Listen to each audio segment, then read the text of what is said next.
Nomenclatura de los hidróxidos.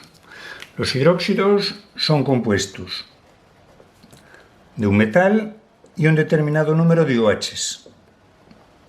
Este número coincide con el número de oxidación del metal, ya que la carga del ion hidróxido es -1. Utilizaremos, por tanto, la nomenclatura de composición usando números de oxidación, que era la que utilizábamos siempre que había átomos metálicos. Veamos un ejemplo. NaOH. Lo nombramos como hidróxido de sodio. No hace falta indicar el número de oxidación del sodio, ya que el sodio tiene número de oxidación fijo. FeOH3 será un hidróxido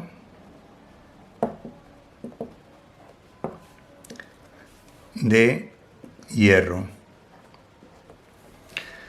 Si va acompañado de 3 OHs, nos indica que el número de oxidación del hierro es +3. Por tanto, lo indicaremos como hidróxido de hierro 3. CaOH2 será el hidróxido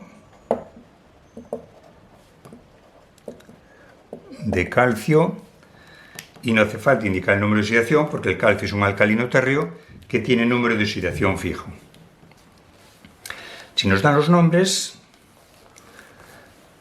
como sabemos el número de oxidación del elemento del metal, ya sabremos cuántos OHs tenemos que ponerle a la fórmula.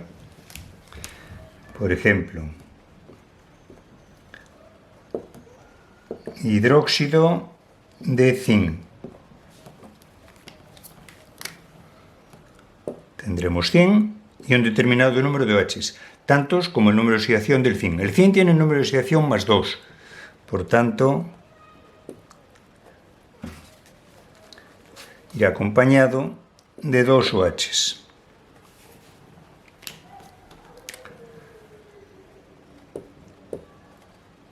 Hidróxido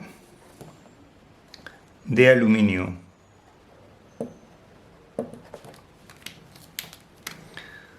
El aluminio pertenece al grupo del boro, tiene un número de oxidación +3, fijo, y por tanto irá acompañado de 3 OHs.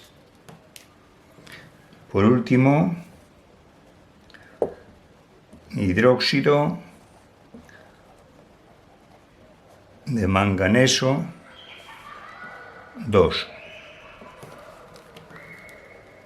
Tendremos manganeso y un determinado número de OHs. Si nos dicen que es manganeso 2, quiere decir que irá acompañado de 2 OHs.